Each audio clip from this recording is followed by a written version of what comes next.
समन्ता चक्रवालेषु अत्रा गच्छन्तु देवता सद्धम्मं मुनिराजत्स सुनन्तु सग्घ मोक्खदं धम्मස්සවන කාලෝ අයං බදන්තා ධම්මස්සවන කාලෝ අයං බදන්තා ධම්මස්සවන කාලෝ අයං බදන්තා නමෝ තස්ස භගවතු අරහතෝ සම්මා සම්බුද්දස්ස නමෝ තස්ස භගවතු අරහතෝ සම්මා සම්බුද්දස්ස නමෝ තස්ස භගවතු අරහතෝ සම්මා සම්බුද්දස්ස මග්ගානට්ටංගිකෝ සෙට්ටෝ සච්චානං චතුරූපධා විරාගෝ සෙට්ටෝ ධම්මානං දීපධානං චක්කුමාති.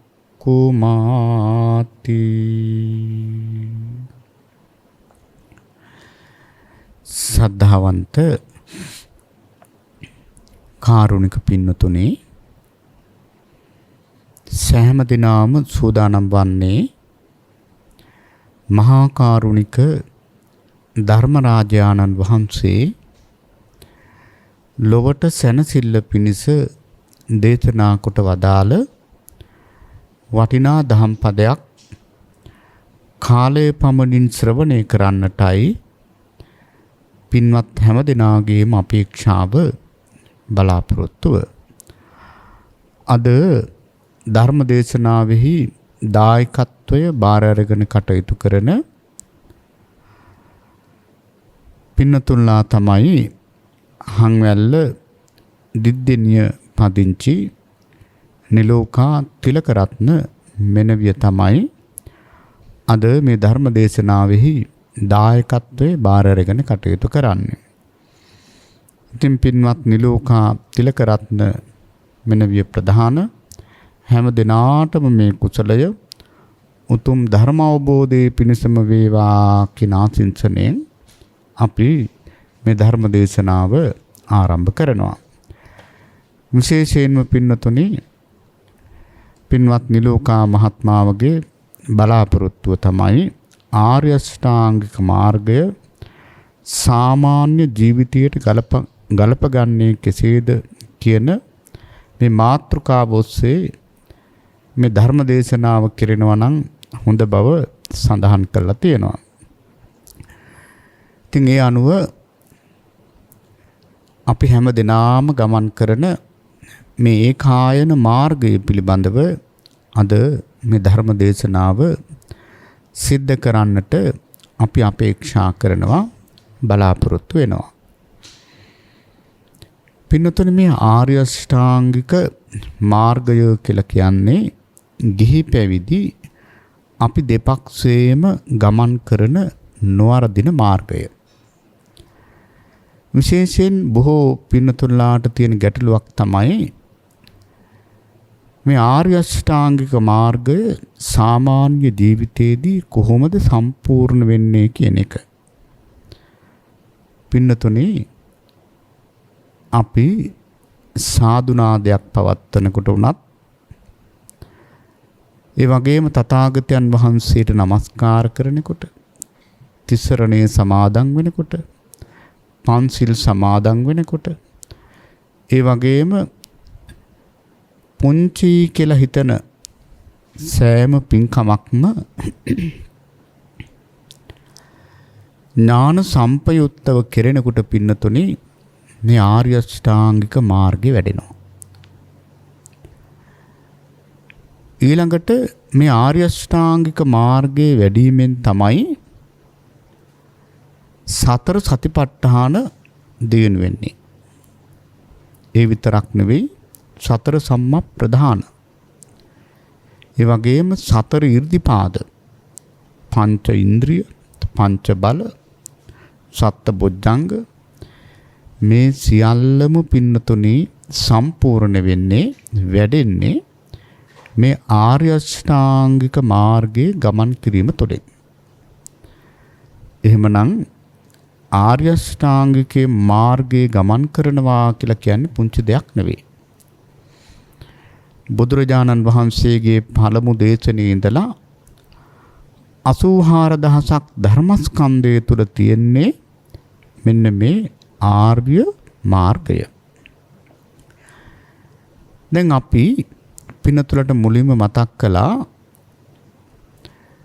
පංචශීල සමාදානයේ ඉඳලා සෑම පින්කමක් තුලම ආර්ය අෂ්ටාංගික මාර්ගය වැඩෙනවා කියලා. පින්නතුනි බලන්න කෙනෙක් ඥාන සම්පයුක්තව සෝමනස්ස සහගතව ඥාන සම්පයුක්තව අසංකාරික හෝ සසංකාරිකව පංචශීල සමාදන් වෙනවා නම් දැන් තිසරණේ සරණ යනවා කියන්නේ පුදුම සෝමනස්සයක් ඒ වෙලාවේ සිතේ පවතිනවා. කර්මය කර්මඵලයේ විශ්වාස කරගෙන තමයි ඒ තිසරණේ සරණ ගිහිල්ලා ඒ ශික්ෂාපද සමාදන් වෙන්නේ. එතකොට පින්නතුනේ මෙතන හොඳම කුසල් සිතක් වැඩ කරනවා. මේ කුසල් සිතෙහි චෛතසික සිතුවිලි කුසල චෛතසික 34ක් වැඩ කරනවා. අපි මේ නාමිකව කියන්නේ මේක තේරුම් ගන්න පමණයි. එතකොට බලන්න මේ කුසල චෛතසිකවල ප්‍රඥා චෛතසිකයේ ඉඳලා සියලුම කුසල චෛතසික බොහෝ සෙයින් යෙදෙනවා. කර්මය කර්මඵලයේ විශ්වාස කරගෙන මේ දේ කරනකොට පින්නතුනි මේ ප්‍රඥා චෛතසිකයේ යෙදෙනවා.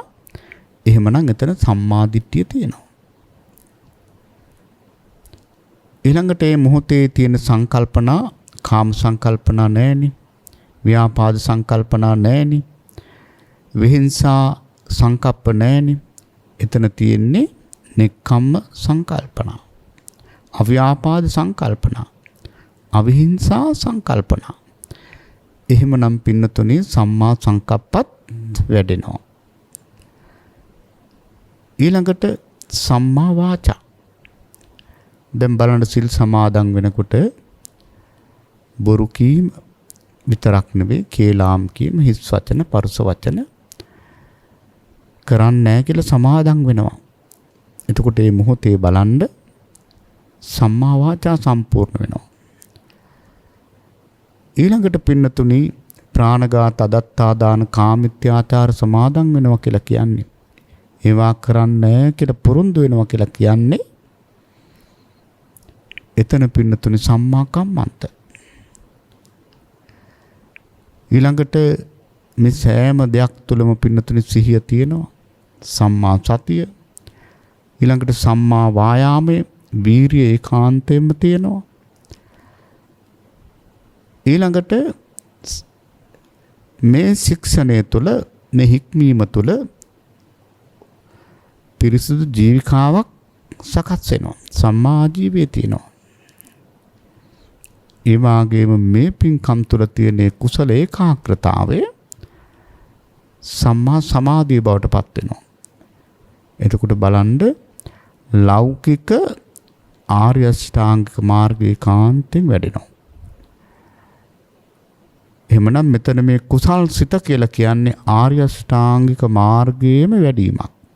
අපි දානයක් දුන්නත් ඊළඟට පින්නතුන සීලයක් සමාදන් වුණත් ඊළඟට බණක් ඇහුවත් යටත් පිරිසෙන් සාදුනාදයක් පවා පවත්වනකොට අලෝභ අදේශ අමෝහ කියන කුසල මූලයන්ගෙන් සිත් පුරවාගෙන අපි ඒ කටයුත්ත කරනකොට ආර්ය අෂ්ටාංගික මාර්ගයේ වැඩෙනවා. ඒ විතරක් නෙවෙයි සත්‍තිස් බෝධිපාක්ෂික ධර්ම වැඩෙනවා. ඒ නිසා පින්නතුල්ලා පින්කම් කරනකොට කුසල් කරනකොට හොඳට හිත යොදලා කරන්නට ඕන. කුසලයේ කියලා කියන්නේ කරන ක්‍රියාවම නෙවෙයිනේ. ඒ ක්‍රියාව හා සම්බන්ධ වන චේතනා සමුදායනේ කුසල් කියලා කියන්නේ. එහෙනම් අපි කරන සෑම ක්‍රියාවකම කුසල් සිත් වැඩෙන විදිහට ඒ කටයුත්ත කරනවා නම් එතන ආර්ය ශ්‍රාංක මාර්ගය සම්පූර්ණ වෙනවා. ආර්ය ශ්‍රාංක මාර්ගයේ පමණක් නෙවෙයි සත්‍තිස් බෝධිපාක්ෂික ධර්ම වැඩෙන්න ඒක ඒකාන්තයෙන් හේතුවක් බවට පත් වෙනවා.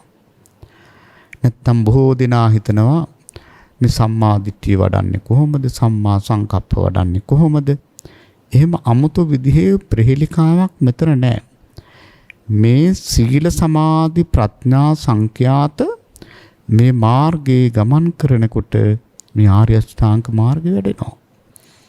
දැන් මෙතන සීලේ ත්‍රිතික්ෂාව අපි ගත්තොත් සීලේ හැටියට ගන්නේ සම්මා වාචා, සම්මා කම්මන්ත, සම්මා ආජීව. සමාධි හැටියට ගන්නේ සම්මා වායාම, සම්මා සති, සම්මා සමාධි. ප්‍රඥාව හැටියට ගන්නේ සම්මා දිට්ඨි, සම්මා සංකප්ප. එතකොට බලන්න ත්‍රිතික්ෂාව වැඩෙන විදිහ. එහෙමනම් අපි මේ ත්‍රිතික්ෂාව සම්පූර්ණ කරනවා කියලා කියන්නේ සීල, සමාධි, ප්‍රඥා. එතකොට හොඳට සීලවන්තකම හදාගත්තොත් නේ සමාධිය පිහිටන්නේ නේද? ඒ ඒකාග්‍රතාවයේ, ඒ කුසල ඒකාග්‍රතාවයේ ඉඳගෙන අපි යථාභූත ඥානෙ යථාර්ථයේ දකින්න මහන්සි ගන්නවා නම් මේ පංච උපාදානස්කන්ධයේ අනිත්‍ය ස්වභාවය තේරුම් අරගෙන ඒ අනිත්‍ය සංඥාවම ප්‍රගුණ කරලා ඒ දුක්ඛ ලක්ෂණය තේරුම් අරගෙන අනාත්ම ලක්ෂණය අපි තේරුම් ගන්නවා නම් එතන ප්‍රඥාව හොඳට වැඩෙනවා. එතකොට බලන්න මේ සීල සමාධි ප්‍රඥා කියන මේ ත්‍රිතික්ෂාවන් සම්පූර්ණ වීම තුළින් ආර්ය අෂ්ටාංග මාර්ගය ඒකාන්තයෙන් වැඩෙනවා. එහෙමනම් පින්නතුල්ලා ඔය කරගෙන යන මේ ප්‍රතිපදාව තවත් සත්‍යමත්ව ඉදිරියට සම්පූර්ණ කරනවා කියලා කියන්නේ ඒකාන්තයෙන් ආර්ය අෂ්ටාංගික මාර්ගය සම්පූර්ණ කිරීමක්. එහෙමනම් දැන් අපි මේ ආර්ය අෂ්ටාංගික මාර්ගය මුල ඉඳලා පින්නතුලට පැහැදිලි කරලා දෙන්නට බලාපොරොත්තු වෙනවා.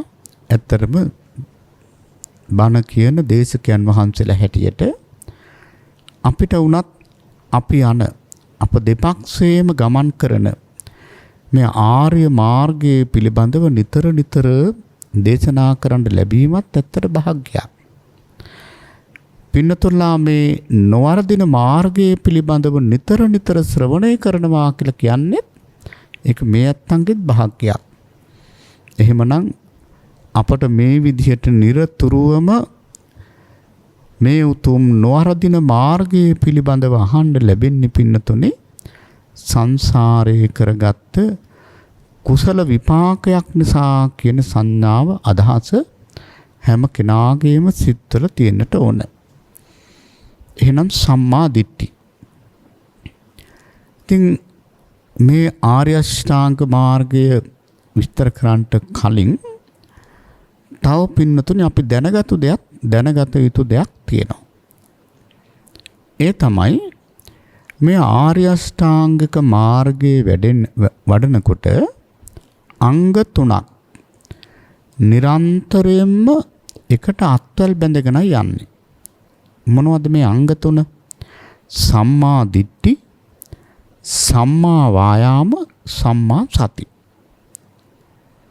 මේ අංග 3 එකට අත්වල බැඳගෙන යන්නේ. ඒ කියන්නේ අවබෝධයේ සම්මා දිට්ඨි, සම්මා වායාම, වීරිය, ඊළඟට සති, සිහිය. මේ තුනම ඕන පින්නතුනේ අපට වරදකින් උනත් ගැලවෙන්න. දැන් බලන්න සතිපට්ඨාන සූත්‍රයේ මේ තුනම සඳහන් කරලා තියෙනවා.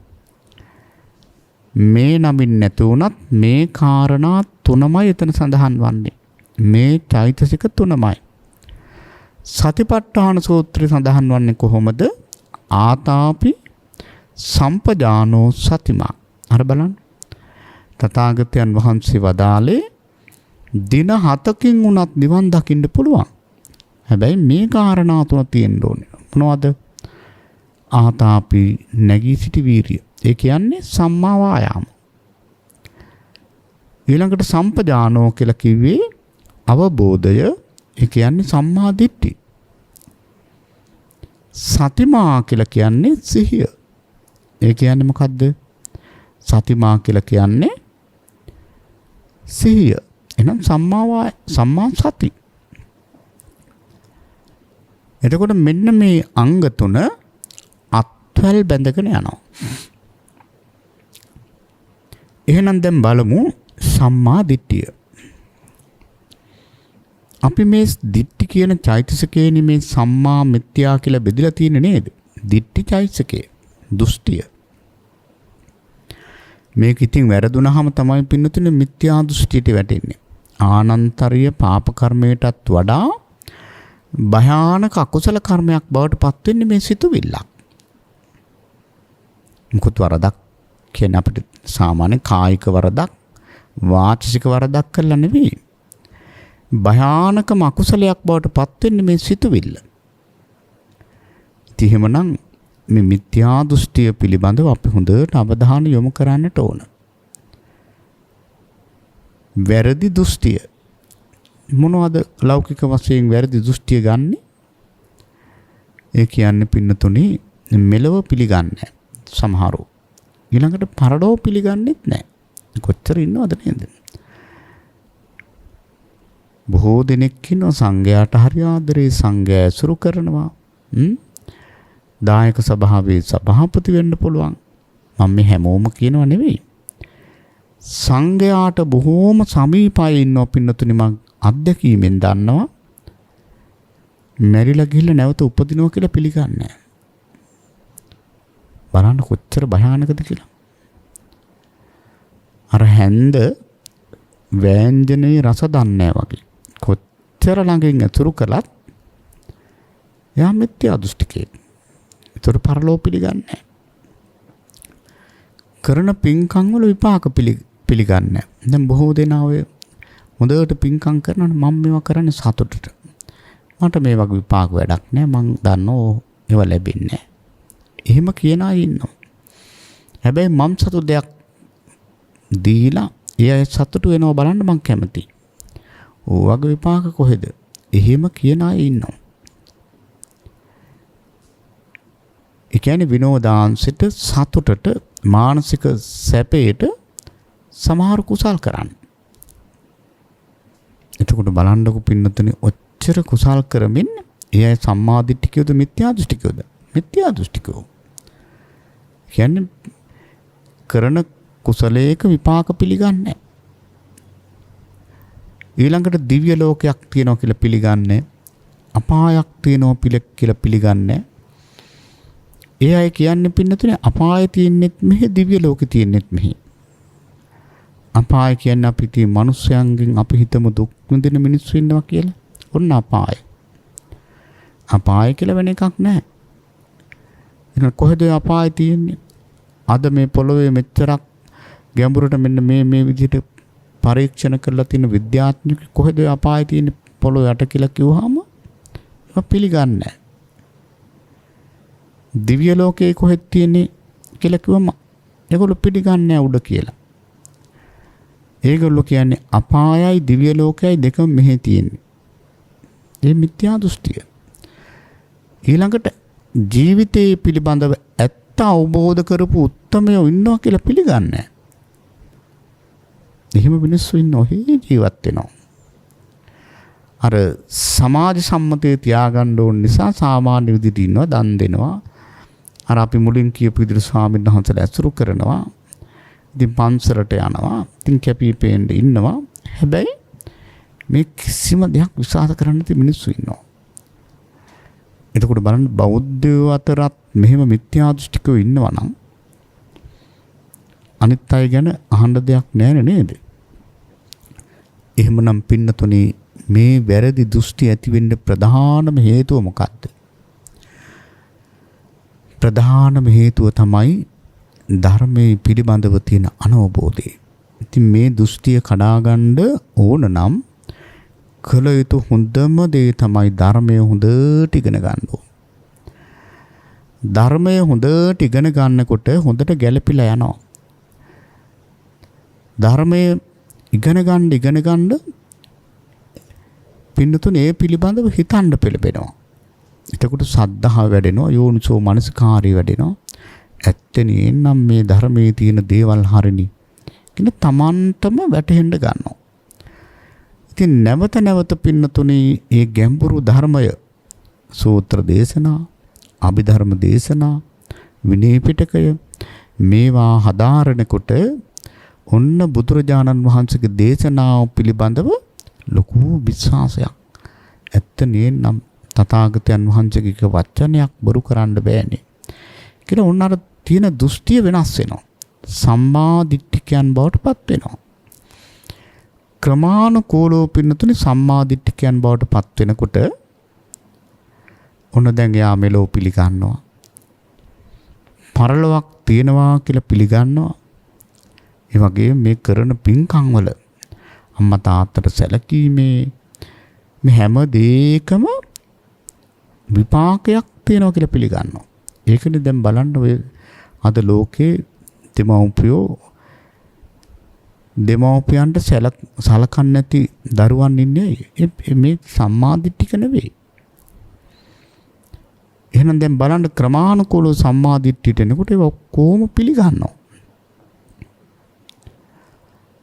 ඊළඟට පින්නතුනි කරන පින්කම් වල විපාක පිළිගන්නවා. දිව්‍ය ලෝක අපාය මෙන්න මෙහෙම තියෙනවා කියලා පිළිගන්නවා.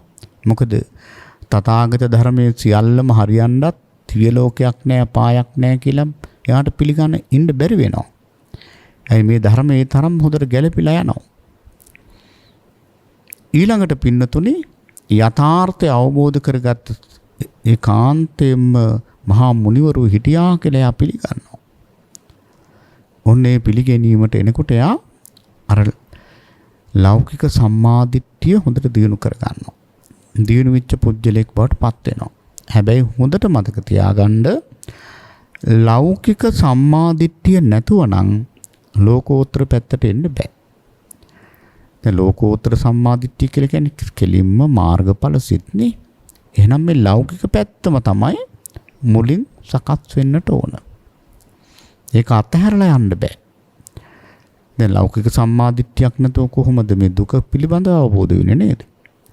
එහෙනම් නියම සම්මාදිට්ඨිය තමයි ලෝකෝත්තර සම්මාදිට්ඨිය තමයි දුක අවබෝධ කළ යුතුයි කියන එක යාට තේරෙන්න ගන්නවා. දුක නැති කරන්න නෙවෙයි අවබෝධ කරන්න. ඊළඟට දුකට හේතුව පැහැදිලි වෙනවා. මේ සමුදයමයි, මේ ආසාවමයි මේකට හේතුව.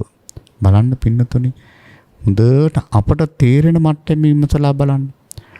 අපි විඳින සෑම දුකකටම හේතුව පින්නතුනි මේ ඇල්මනි, ඡන්ද රාගයනි. ඇල්මක් තියෙනවා නම් එතන ඒකාන්තයෙන් දුක තියෙනවා. නේද? දැන් බලන්න මේ ඇස කන නාසය දිව ශරීරය මනස. ඇහැ තියෙනවා නම් පින්නතුනි එතන දුකක් තියෙනෝනේ. ඇයි? දකින්න රූප එක්ක අපි ඇලෙනවා, එක්ක ගැටෙනවා. ඔය ඔක්කොගේම අන්තිමට එකතු වෙලා ඉන්නේ දුක. ඉතින් එහෙමනම් අපි මේ පිළිගන්න හැම දෙයක්ම සතුටෙන් පිළිගන්නවා කියලා පිළිගන්නේ දුක. ඒක තථාගතයන් වහන්සේ වදාළ සංකිට්ඨේන පංච උපාදානස්කන්ධා දුක්ඛ. මහණෙනි සංක්ෂේපයෙන් කිව්වොත් මේ පංච උපාදානස්කන්ධය පරිහරණය කිරීම දුක. එහෙනම් අපි මේක හොඳට තේරුම් ගන්නට ඕන. මෙතන දුක අවබෝධ කරන්න තියෙන්නේ. සමුදය ප්‍රහාණය කරන්න තියෙන්නේ. එතකොට නිවන සාක්ෂාත් කරන්න තියෙන මාර්ගය වඩන්න තියෙන්නේ. ඉතින් මේ පිළිබඳව ඇති වෙන ඒ අවබෝධයේ නියම සම්මාදිට්ඨිය. දැන් කෙනෙක් පින්නතුනි දුක අවබෝධ කළා නම් ඇත්තටම එයාට දැන් 100% අපි හිතමු කෙනෙකුට දුක අවබෝධ වුණා නම් එයා නිවන් දැකලා ඉවරයි. හැබැයි කෙනෙක් කියනවා නම් මට දුක නම් අවබෝධ වුණා නමුත් මට දරුවෝ ටික තමයි අතහරින්න බැරි කියලා එයාට දුක අවබෝධ වෙලා නැහැ. දුක අවබෝධ වුණා නම් අතහරින්න බැරි දෙයක් නැහැ. එහෙනම් සමුදය ඒකාන්තයෙන් ප්‍රහාණය වෙලා. එහෙනම් දැන් පින්නතුලට තේරෙනවා මේ සම්මා දිට්ඨිය. එතකොට මේ සම්මා දිට්ඨිය සකස් වුණොත් තමයි සම්මා සංකප්ප වලට යන්න පුළුවන්. දැන් මිත්‍යා දෘෂ්ටිකයෙකුට පුළුවන් ද සම්මා සංකප්ප දිනු කරගන්න? බෑනේ. එහෙම දිනු කරගන්න බෑ. අපි දැන් සාමාන්‍ය ව්‍යවහාරය කියන්නේ ඔළුව හැදෙන්න ඕනේ ඔක්කොටම කලින්. දැන් බලන්න අපි කියනවා කෙනෙක්ගේ ඔළුව හදනවා කියන්නේ කෙනෙක් නගා සිටවනවා කියලා කියන්නේ මොකද්ද? නගා සිටවනවා කෙනෙක් වටනවා කියලා කියන්නේ. දැන් කෙනෙක් වටන්නේ මේ තල්ලු කරලා වටනව නෙවෙයි. මනසින් වටනවා. නගා සිටවනවා කියන්නේ මනසින් නගනවා. මනසින් නගා සිටවනවා. අන්න ඒ වගේ මූලිකම දේ තමයි පින්නතුනේ මේ ඔළුව හදන එක. මම මේ පින්නතුලට තේරෙන විදිහටයි මේ කියන්නේ. ඔළුව කියලා කියන්නේ ඇත්තටම මෙන්න මේ ප්‍රඥාව. මේක මූලිකව සකස් වෙන්න ඕන. එහෙමනම් මේ දේ සකස් වුණොත් ඉතිරි මාර්ග ටික අපිට වඩ아가න යන්න බොහෝම පහසුයි. ඉතින් එහෙනම් මේ සම්මා දිට්ඨිය දිනු කරගන්න හොඳට බණ අහන්න ඕන. ධර්මයේ ඉගෙන ගන්නට ඕන.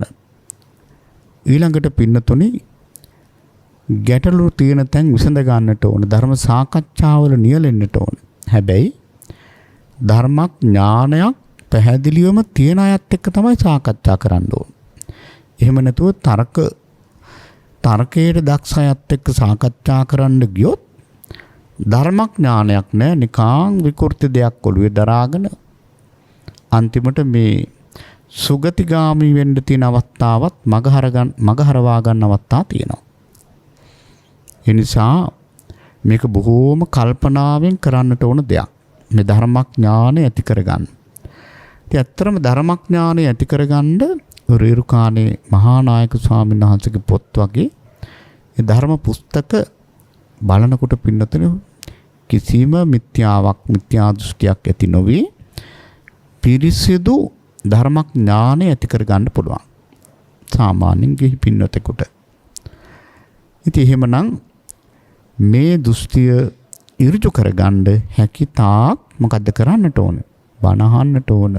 ධර්ම ඉගෙන ගන්නටම ඕන. අද බොහෝ දෙනෙක් කියනවා එහෙම ධර්ම ඉගෙන ගන්න අවශ්‍ය නැහැ.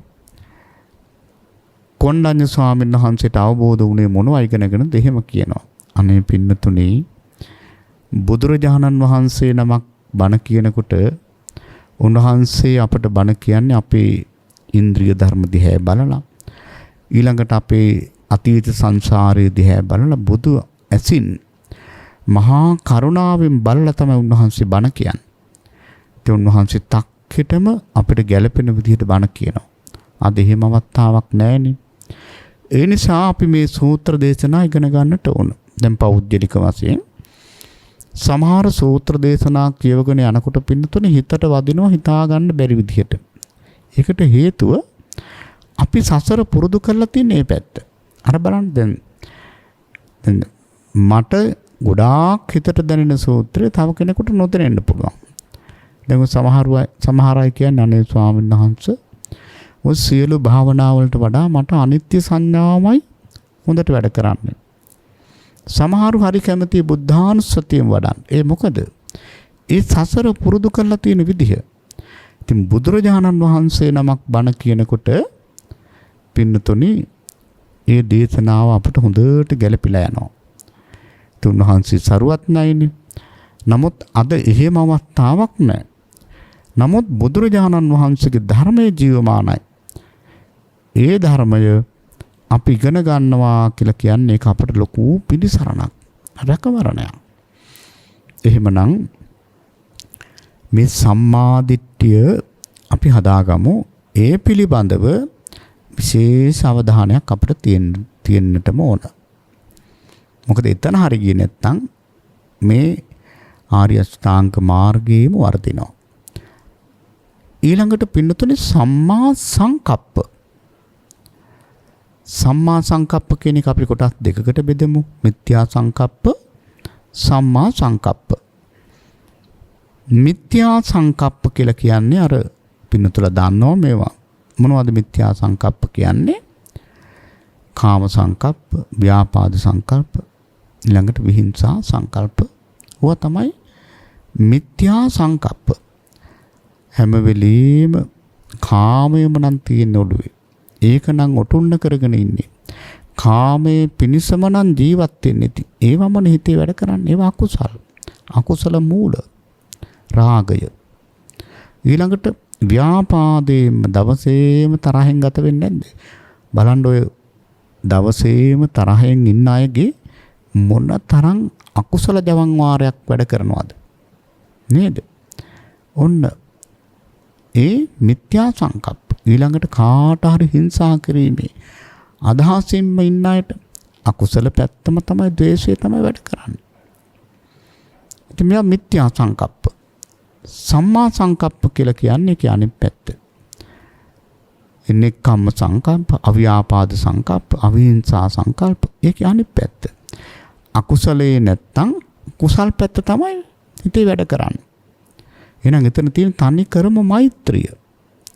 ඒ වගේ මෙතන තියෙන ප්‍රඥාව. ඊළඟට පින්නතුනේ මේ සංකල්පනා කියලා කිව්වහම ඊළඟට ලෞකික වශයෙන් අපිට ගන්න පුළුවන් මෛත්‍රිය. මේක හොඳට කල්පනාවෙන් ගන්න ඕන මෛත්‍රිය කියලා සමහරු රාගය ගන්න පුළුවන්. එහෙම නෙවෙයි සැබෑම මෛත්‍රියේදී පින්නතුනේ ඒ මෛත්‍රිය කරන කෙනා වෙනස් වුණයි කියලා අපිට දුකක් ඇති වෙන්නේ නැහැ. හැබැයි රාගයේදී අපි ගොඩාක් උදව් කරන කෙනා අපිට පිටපෑවොත් ඔන්න අපිට කේන්ති යනවා. එතන තියෙන රාගය. එහෙමනම් මේ ලෞකික සම්මා සංකල්පය මුලින් දිනු වෙන්නට ඕන. මෙත්තා, කරුණා, මුදිතා. කරුණාව ඊළඟට මුදිතාව කවුරු හරි හොඳට සතුටෙන් ඉන්නවා දැකලා හදවතින්ම ඒක දිහා බලලා සතුට වෙන්න පුළුවන්. ඉතින් මෙන්න මේ සංකල්පනා දිනු වෙන්න ඕන. බලන්න එතකොට මනුස්ස ධර්ම හැදෙන්න ඕන. මනුස්ස ධර්ම හැදෙන්නේ නැතුව උත්තරී මනුස්ස ධර්ම වලට යන්න බෑ. අපි මේ යථාර්ථය හොඳට තේරුම් ගන්න ඕන. එහෙමනම් දැන් කාටත් තේරෙනවා සම්මා සංකල්පය. ඒක ලෝකෝත්තර සම්මා සංකප්පය කියලා කියන්නේ තනි කරම එතන තියෙන අර නෙක්ඛම්ම සංකල්පන, අව්‍යාපාද සංකල්පන, අවිහිංසා සංකල්පන මේවා. තව ටිකක් අපි වැඩියෙන් හිත. ඒ ගැන කතා කරනවා නම් කෙනෙකුට මේ පංච උපාදානස්කන්ධය පිළිබඳ මේ අනිත්‍ය සංඥාව නිතර හිතේ ඒ සංකල්පනා වැඩ කරනවා නම් අන්න ලෝකෝත්තර පැත්ත. එහෙමනම් බලන්න අර සම්මාදිට්ඨිය සම්පූර්ණ වුණොත් ඊතුරු ඒ සම්මා සංකප්පාදී තා හොඳට සම්පූර්ණ වෙනවා.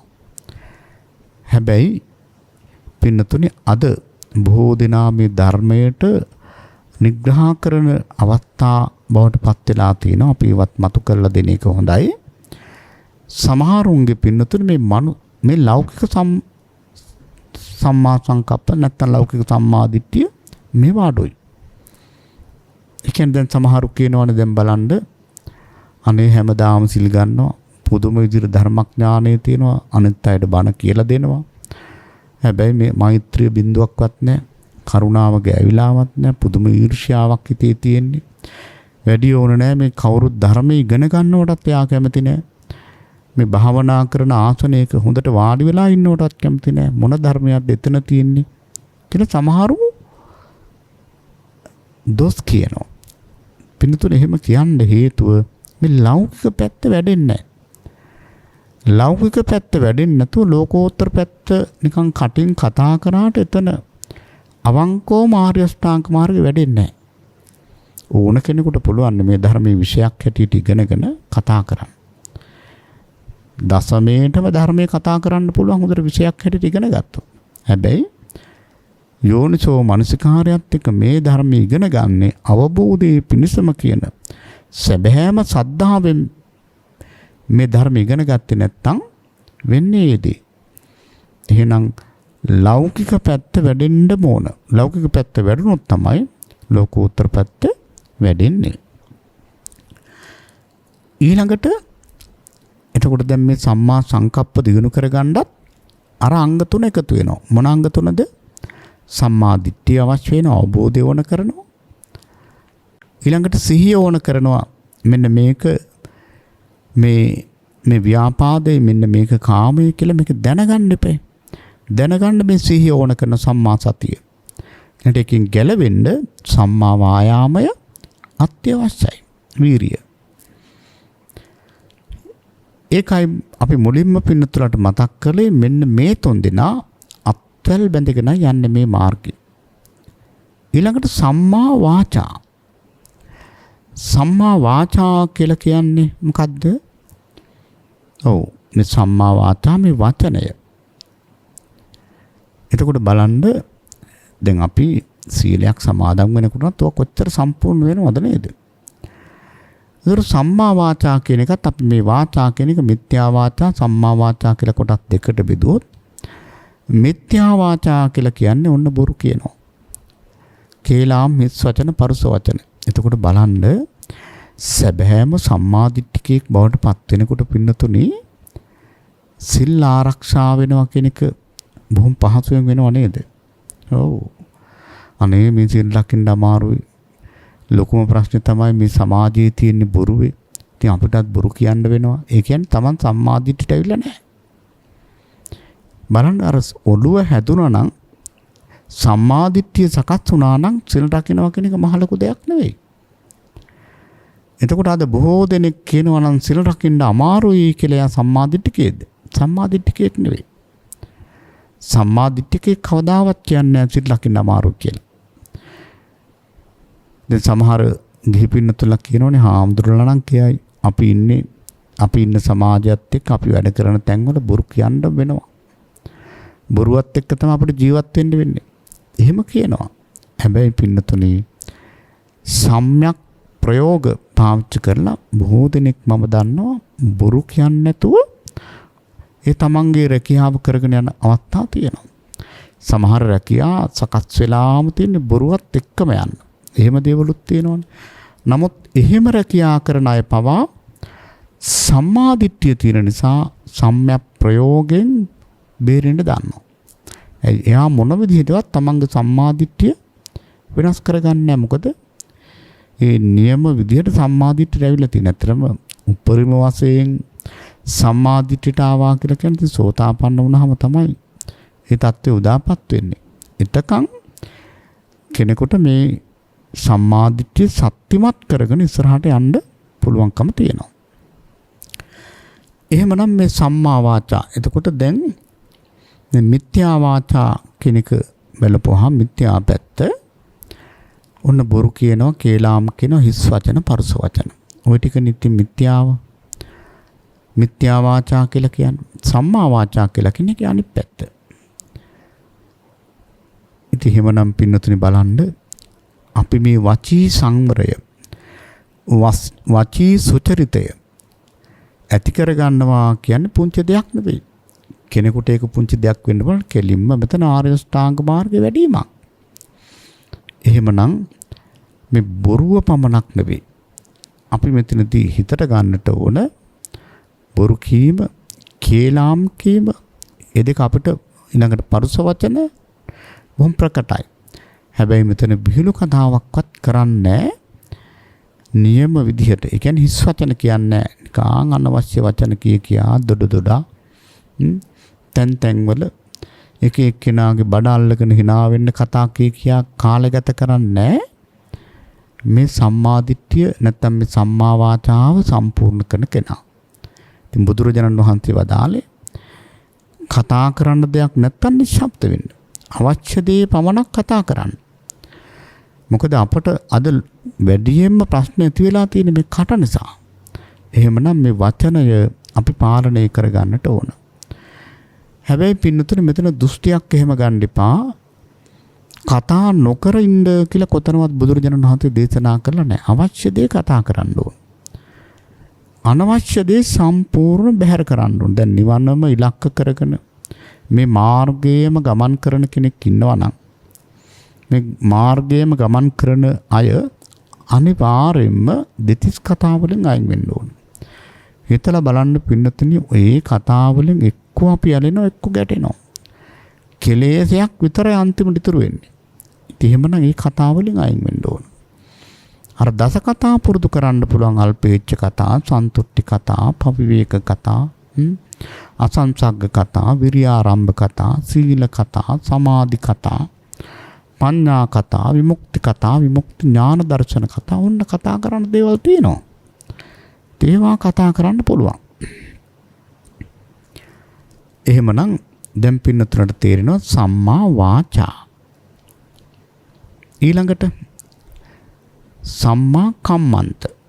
සම්මා කම්මන්ත කිව්වේ ඒකත් අපි මිත්‍යා කම්මන්ත පැත්ත තේරුම් ගත්තාම සම්මා කම්මන්ත තේරෙනවා. මිත්‍යා කම්මන්ත කියන්නේ සත්තු මරනවා, සොරකම් කරනවා, කාමයේ වර්ධව හැසිරෙනවා. මෙන්න මිත්‍යා කම්මන්ත. සම්මා කම්මන්ත කියන්නේ කය මුල් වෙලා කරන වැරදි. ඒවා මිත්‍යා කර්මාන්ත. සම්මා කම්මන්ත කියන්නේ ඒ වගේ මිත්‍යා වැඩ කරන්නේ. ඒ කියන්නේ ප්‍රාණඝාත කරන්නේ අන්න බලන්න සිල්වත්කම. දැන් සීල කොටසට මේ සම්මා කම්මන්ත අයිති වෙන්නේ. එතකොට ප්‍රාණඝාතයක් කරන්නේ, සොරකමක් කරන්නේ, කාමයේ වර්ධව හැසිරෙන්නේ. මෙන්න එතකොට බලන්න අමුතු අපබ්‍රංශයක්ද මේ ආර්ය අෂ්ටාංග මාර්ගය. නෑ නේද? බොහෝම සැහැල්ලුවෙන් යන ගමනක්. බොහෝම පිරිසිදුව යන ගමනක්. එතකොට බලන්න මේ විදිහට මේ ගමන යෑම තමයි නිවන් මඟ කියලා කියන්නේ. ඉතින් මේක තව ටිකක් දින වෙලා විපස්සනා පැත්තට එන්න පුළුවන් මේ සුපිරිසිදු ජීවිතේ ගමන් කළොත් විතරයි. සම්මා කම්මන්ත. ඊළඟට සම්මා ආජීව. දැන් මේ මිත්‍යා ආජීවගත පැත්ත ගත්තාම දැන් බලන්න මේ ජීවිකාව උදෙසා වැරදි වැඩ කරනවා. බඩු කිරනකොට වෙලෙන්දෙක් නම් ඒක වංචාවෙන් කරනවා. ඊළඟට පැවිද්දෙක් වුණත් තමන්ගේ පැවිදිකම වංචනික විදිහට නැති ධ්‍යාන අභිඥා පෙන්නලා මාර්ගඵල පෙන්නලා බඩගෝස්ත්‍රය වෙනුවෙන් ජීවත් වෙනවා කියලා කියන්නේ පින්නතුනේ හරිම පිළිකුල් සහගත දෙයක්. තමන්ට නැති දෙයක් කියනවා කියලා කියන්නේ මේ ජීවත් වීමට මොන ආජීවයේ අන්තිම පිරිසුදුයි. අපිරිසුදුයි. එහෙමනම් ගිහියෙක් හෝ පැවිද්දෙක් හෝ ආජීවය පිරිසුදු කරගෙන අපිරිසුදු කරගෙන මේ ගමන යන්න බෑ. එතකොට බලන්න මේක කොච්චර ਸਰව සාධාරණ මාර්ගයක්. දෙකනේ මේ ආර්ය ශ්‍රාංගික මාර්ගයට කිසිම කෙනෙකුට පින්නතුනේ දොස් කියන්න බෑ. මේක ඒ තරම් සුන්දර මාවතක්. කාටවත් චෝදනා කරන්න පුළුවන් කමක් නැහැ මේ මාර්ගයට. එහෙමනම් ගිහියෙක් වුණත් පැවිද්දෙක් වුණත් බොහොම ධාර්මිකව මේ ගමන යන්නට ඕන. සම්මා ආජීව. ඊළඟට පින්නතුනේ සම්මා වායාම. සම්මා වායාම කියන්නේ මේක මිත්‍යා වායාම ගත්තොත් ඉතින් ඔය නොයෙක් දේවල් වලට මිත්‍යා වැඩවලටත් පින්නතුනේ වීරියක් කරන්න එපේ. ඒක තමයි මිත්‍යා පැත්ත. සම්මා පැත්ත කියලා කියන්නේ එහෙම නෙවෙයි. සම්මා වායාමයෙන් කියන්නේ ඇත්තටම නූපන් අකුසල් නූපදවාලන වීරිය, උපන් අකුසල් ප්‍රහාණය කරන ඒ දක්ෂකම, ඊළඟට නූපන් කුසල් උපදවා ගන්න තියෙන හැකියාව, උපන් කුසල් තහවුරු කර ගන්න තියෙන ඒ හැකියාව. ඉතින් එහෙමනම් මේ වීරිය කියන එක අත්‍යවශ්‍යයි මේ ගමනට. ඒ කියන්නේ රාතාපි කියලා කියන්නේ මේ වීරිය ඕනමයි. වීරිය නැතුව පින්නතුනේ ලෞකික පැත්තක්වත් හදාගන්න බෑ. එහෙමනම් මෙන්න මේකත් මාර්ගාංගයක්. මේ ආර්ය ශ්‍රාංග මාර්ගය නැත්තම් සත්‍තිස් බෝධිපාක්ෂික ධර්මවල මේ වීරිය කියන එක කී තැනක සඳහන් වෙනවද? මේ දේ නැතුව ඉස්සරහට යන්න බෑ. මේ ආරද්ධ වීරිය ඒකාන්තෙම තියෙන්නට ඕන. සම්මා වායාම. ඊළඟට සති. ඒකත් මිත්‍යා සතියකුත් තියෙන, සම්මා සතියක් තියෙනවා. දැන් වැරදි වැඩවලටත් පින්නතුනේ හොඳ සිහියක්. සමහරවිට වැරදි දේවල් නිෂ්පාදනය කරන්න හදන්න ඒවට සිහියක් තියෙන්න ඕනේ. ඒක මිත්‍යා සති. සම්මා සති කියන්නේ ඒක පින්නතුනේ කුසල් පැත්තේ තියෙන සිහිය. දැන් මේ සතියෙන් වැඩ දෙකක් කරනවා නේද? එකක් දරාගෙන ඉන්නව, මතක තියාගෙන ඉන්නවා. ඊළඟට අපිලාපනතා කියන්නේ දැන් සිහි ගන්නලා දෙනවා. අර දොරටු පාලකෙක් වගේ. එහෙමනම් මේ සිහිය යම් කිසි තැනක තියෙනවා නම් එතන කුසල්මයි තියෙන්නේ. මේකනේ අපි භාවනා කරනවා කියලා මේ සිහිය දියුණු කරන්නේ. ඉතින් එහෙමනම් මෙන්න මේ යහපත් සිහිය, නිවැරදි සිහිය දියුණු කිරීම සම්මා සති.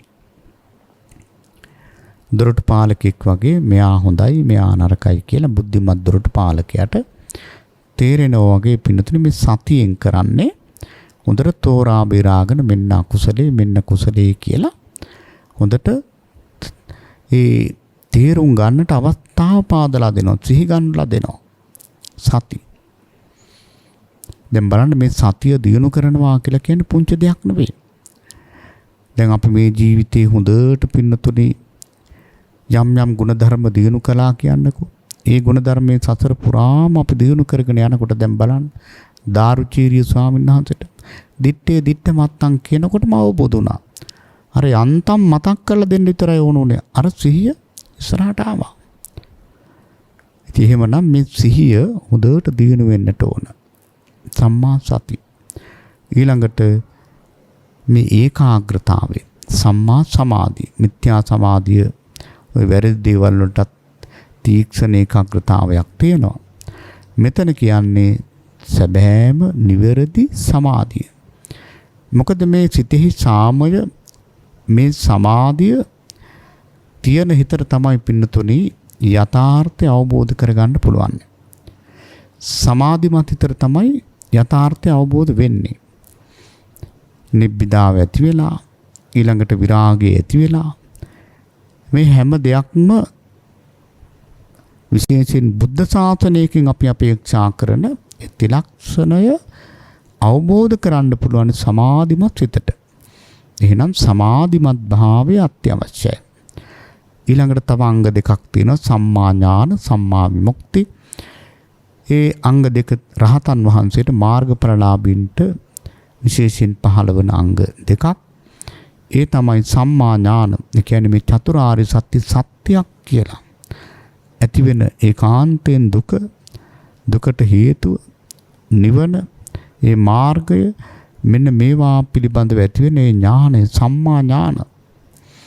සම්මා විමුක්තිය කියන්නේ ඒ මාර්ගේ ගමන් කරන ඇති කරගන්න සැනසෙල්ල. ඒකට කියන අකුප්පා චේතෝ විමුක්ති කියලා. ඒක වෙනස් වෙන්නේ නැහැ. සාමාන්‍යයෙන් ওই මිත්‍යා විමුක්තිය හිම පිණුතුන වෙනස් වෙන්න පුළුවන්. ඒක වෙනස් වෙනවා ඒකාන්තේ. පුළුවන් නෙවෙයි, වෙනස් වෙනවා. නමුත් සම්මා විමුක්තිය වෙනස් වෙන්නේ නැහැ.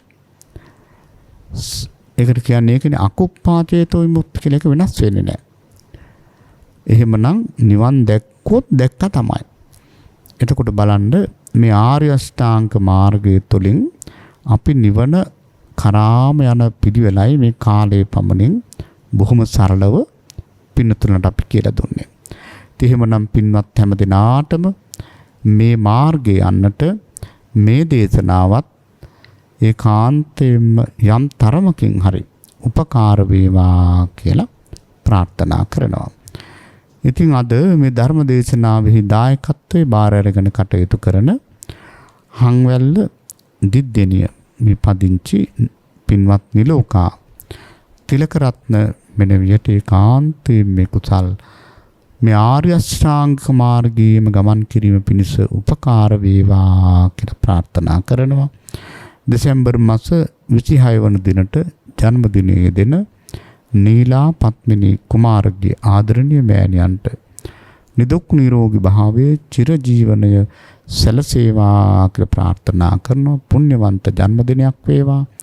නිවන දක්වාම මේ ආශිර්වාදේ වේවා කියලා හෘදයාංගම් ප්‍රාර්ථනා කරනවා. ඒ වගේම රංජිත් ධර්මසිරි කුමාරගේ මාමා ඇතුළු ඥාති හිත මිත්‍රාදීන්ට මෙම උතුම් ධර්ම දානමින් ජනිත වන්නා වූ කුසල ශක්තිය මෙලොව දිනුව පිණිසත් නිවන් දකිනා ජාති දක්වාම සුගතිගාමී වීමටත් සැප සහිත ප්‍රතිපදාවෙන් උතුම් නිවන් සාක්ෂාත් කර ගැනීම පිණිසත් උපකාර වේවා කියලා ප්‍රාර්ථනා කරනවා. සංසාරගත සියලු ඥාතීන්ට වර්ග පරම්පරාවේ සියලුම දෙනාට මේ කුසල් පෙනේවා. අපේ ඥාතීන්ට මේ කුසල් නිවන් පිණිස වේවා. එසේම සෑම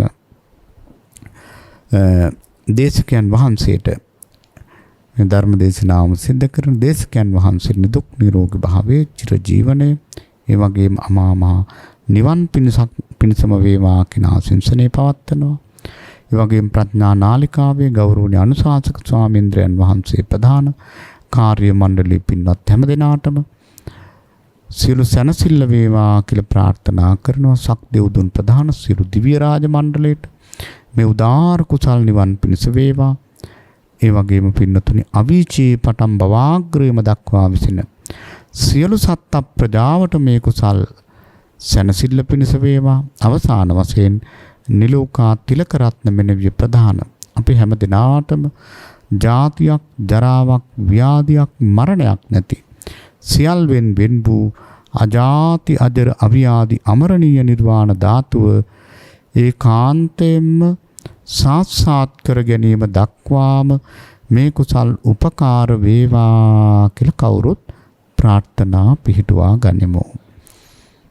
ආකාසට්ටා ච බුම්මට්ටා දේවා නාග මහිද්దికා පුඤ්ඤන්තං අනුමෝදිත්වා තිරං රක්ඛන්තු ශාසනං තිරං රක්ඛන්තු දේශනං තිරං රක්ඛන්තු මං පරන්ති. දේශක්ඛයෝ නිබ්බානං